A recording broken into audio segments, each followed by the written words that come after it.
Then friends, आज हम लोग बात करेंगे 12th के फिजिक्स के चैप्टर 1 है और हमारा डे 5 है।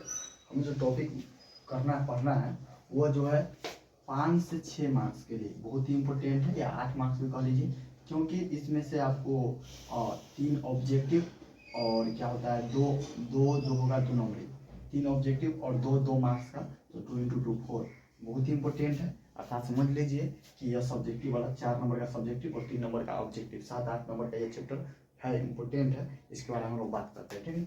तो चलिए बात करते हैं हमें किस टॉपिक के बारे में आखिरकार पढ़ना है। तो समझ लीजिए कि देखिए हमें जो टॉपिक पढ़ना है उसका नाम है इलेक्ट्रिक फील्ड लाइन्स। हमें जो टॉपिक पढ़ना है उसका नाम है इलेक्ट्रिक फील्ड लाइन्स। तो इलेक्ट्रिक फील्ड लाइन्स होता क्या है? इलेक्ट्रिक फील्ड लाइन्स एक वर्ड आप पहले समझिए, इलेक्ट्रिक फील्ड क्या होता है। इलेक्ट्रिक फील्ड क्या होता है जो इम्पोर्टेंट है, केवल वही बात कर रहे हैं कि इलेक्ट्रिक फील्ड होता क्या है। तो ये समझिए इलेक्ट्रिक फील्ड होता क्या है।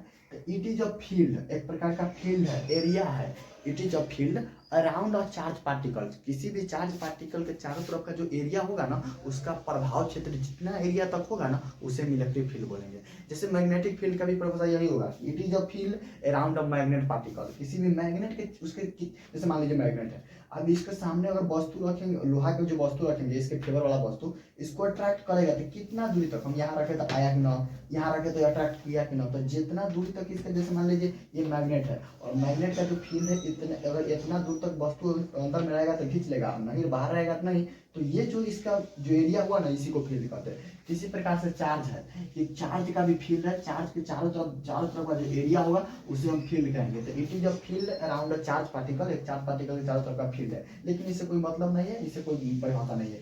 एक दूसरा का नाम आता है, उसका नाम पढ़ना पड़ता है, उसका नाम है electric field lines. Electric field lines, ये समझ लीजिए। इलेक्ट्रिक फील्ड लाइन्स का अर्थ क्या हुआ? इलेक्ट्रिक फील्ड में लाइन का निर्माण होना, यानी कि लाइन का निर्माण का अर्थ क्या होता है पहले समझिए। जैसे मान लीजिए इलेक्ट्रिक फील्ड है, ठीक ना, इसमें से एक क्यू नॉट का टेस्ट चार्ज ले जाते हैं। अगर इसमें से पॉजिटिव होता है, पहले इस बारे में बाद में बात करेंगे, पहले इलेक्ट्रिक फील्ड लाइन्स के बारे में बात कर लेते हैं। अगर कोई charge particle electric field line में क्या करता है, मूविंग करता है और एक लाइन का निर्माण करता है, एक इमेजिनरी लाइन का निर्माण करता है, तो उसी लाइन को इलेक्ट्रिक फील्ड लाइन्स बोलते हैं, ठीक है। When charge particle moving in electric field, जब चार्ज पार्टिकल इलेक्ट्रिक फील्ड में मूव करता है, then produce and imaginary line, तब एक इमेजिनरी लाइन का प्रयोग प्रोड्यूस करता है। This imaginary line is called electric field line. इस इमेजिनरी लाइन को इलेक्ट्रिक फील्ड लाइन बोलते हैं, ठीक ना। लेकिन ये सब कोई काम का चीज है नहीं, जो काम का चीज है उसको बात करेंगे, ठीक ना। अब इसको डिनोट किससे करते हैं? तो ई द्वारा डिनोट किससे करते हैं? इलेक्ट्रिक फील्ड लाइन ई डिनोट करते हैं। अच्छा, अब आइए एक जो इंपॉर्टेंट टॉपिक पढ़ना है उसका नाम है electric field intensity. Electric field intensity, electric field intensity. अब आखिरकार इलेक्ट्रिक फील्ड इंटेंसिटी होता क्या है? तो इलेक्ट्रिक फील्ड इंटेंसिटी का अर्थ पहले क्या है समझिए। इलेक्ट्रिक फील्ड इंटेंसिटी है, देखिए इलेक्ट्रिक फील्ड इंटेंसिटी बराबर पहले होता क्या है, तो पहले से डिनोट करते हैं ई द्वारा, ठीक ना।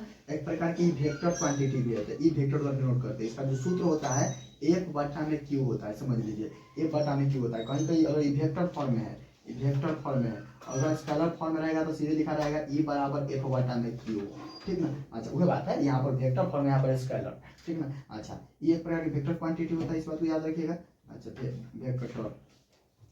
वेक्टर क्वांटिटी होता है। अच्छा, उसके बाद बात करते हैं ना, तो देखिए इसका जो, अगर पहले इसका परिभाषा बोल देते हैं, इलेक्ट्रिक इंटेंसिटी होता क्या है। तो इस जो परिभाषा ना याद रहे ना, तो उसका जो फॉर्मूला याद है उसी को परिभाषा बना के बोल दीजिए कि it is the ratio means अनुपात है। It is the ratio of क्या कर force, it is the ratio of force and charge of the body. यह चार्ज बॉडी फोर्स के और चार्ज बॉडी के चार्ज के रेशियो है। या दूसरा का इसका यह परिभाषा, मेन परिभाषा यह है कि it is the force per unit charge particle.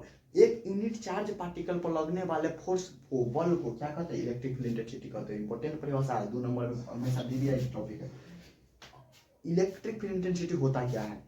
तो पर यूनिट चार्ज पार्टिकल पर लगने वाले फोर्स को, बल को इलेक्ट्रिक फील्ड इंटेंसिटी कहते हैं, ठीक ना। तो it is a force per unit charge particle is called electric field intensity, या आप ऐसे कह सकते हैं it is the ratio of force and charge of the body, ठीक ना। बॉडी के चार्ज के आप यूनिट निकालते हैं, यूनिट देखिएगा बहुत इंपॉर्टेंट है ऑब्जेक्टिव के लिए, समझ लीजिए फिक्स है ऑब्जेक्टिव सब।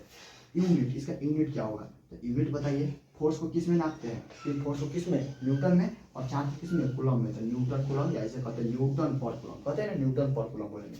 या इसका एक और होता है अंग्रेजी में, या और बोलते हैं इसे वोल्ट पर मीटर भी बोलते हैं, याद रखिएगा। न्यूटन पर कूलम या वोल्ट पर मीटर एकदम ऑब्जेक्टिव याद रखिएगा, ऑब्जेक्टिव होता है, ठीक ना। ये ऑब्जेक्टिव है, ये ऑब्जेक्टिव है, ये बात तीनों ऑब्जेक्टिव होगा, याद रखिएगा। तीनों में से तीनों E बराबर F बाई क्यू। ये क्या है, इलेक्ट्रिक इंटेंसिटी क्या है, एक वेक्टर क्वांटिटी है। इलेक्ट्रिक फील्ड इंटेंसिटी का यूनिट क्या है, तो न्यूटन पर कूलम वोल्ट पर मीटर, ठीक ना। इस बात को याद रखिएगा। अच्छा, आप देखिए इसका डायमेंशन भी देख लीजिए। डायमेंशन 2024 में डायमेंशन पूछा था इसका डायमेंशन देखिए। डायमेंशन क्या होगा, तो डायमेंशन निकालने के लिए सबसे पहले न्यूटन के, तो न्यूटन को होता क्या है, mL t के पावर -2। अब बटा में कूलम के, तो कूलम के तो 80 होता है, इसको ऊपर ले जाइए तो क्या हुआ, mL t जाकर और होगा 3 कर देगा -3, mL t के पावर -3 a के पावर -1। बस इस डायमेंशन को आप याद रख लीजिएगा। यूनिट ml कैसे निकाले, देखिए यूनिट निकालना बहुत आसान है। E बराबर F बाई क्यू। तो पहले जैसे न्यूटन है ना, तो न्यूटन को फोर्स का जो यूनिट होता है ml t के पावर -2, चार्ज का 80 होता है। तो तीनों को अब क्या कीजिए, आगे उसके बाद कंबाइन कीजिए, आगे जो बेटा गुना भाग जो क्रिया है ऊपर निकाले जाने वाला काम कीजिए, ऊपर निकाले जाए तो ml t के पावर -2 -3 a के पावर -1, ठीक ना। तो ये समझ में आपको आ गया होगा कि इलेक्ट्रिक फील्ड इंटेंसिटी क्या है। अच्छा, अब अगला जो बात करते हैं इलेक्ट्रिक फील्ड इंटेंसिटी है ना। अच्छा, अब इलेक्ट्रिक इंटेंसिटी के बाद बात करते हैं इसके बाद जो हमें टॉपिक बारे में बात करना है उसका नाम है इलेक्ट्रिक डाइपोल। पहले इलेक्ट्रिक फील्ड इंटेंसिटी पर आप सबसे समझ लीजिए कि इलेक्ट्रिक फील्ड इंटेंसिटी होता क्या है। बीबीआई टॉपिक है, तो इलेक्ट्रिक फील्ड इंटेंसिटी का होता है it is the force for unit charge particle. एक यूनिट चार्ज पार्टिकल लगने वाले बल को क्या कहते हैं, इलेक्ट्रिक फील्ड इंटेंसिटी बोलते हैं। इसका यूनिट क्या होता है, तो न्यूटन पर कूलम। न्यूटन पर कूलम होगा कैसे, तो फोर्स को न्यूटन में, चार्ज को कूलम में, तो न्यूटन बटा कूलम। अब कूलम को ऊपर ले जाते हैं न्यूटन पर कूलम, या इसे वोल्ट पर मीटर भी बोलते हैं। इसका डायमेंशन क्या होगा, तो ml t के पावर -3 a के पावर -1 होगा। देख लीजिए ml t के पावर -3 a के पावर -1, ठीक ना। तो इसे याद रखिएगा, बहुत इंपॉर्टेंट टॉपिक है ये हमारा इलेक्ट्रिक इंटेंसिटी, इंपॉर्टेंट टॉपिक था, ठीक ना। हमारा 3 और क्लास चलेगा, 5 है, 6 चलेगा, 7 चलेगा, 8 चलेगा। बस इस टॉपिक पूरा पहला चैप्टर खत्म होगा, इसके बाद हम ऑब्जेक्टिव लेकर आएंगे, ठीक है। उसके बाद केमिस्ट्री भी आ जाएंगे, ठीक ना। तो ये हो गया। अच्छा, ये हमारा टॉपिक हो गया। अब अगला जो हम बात करते हैं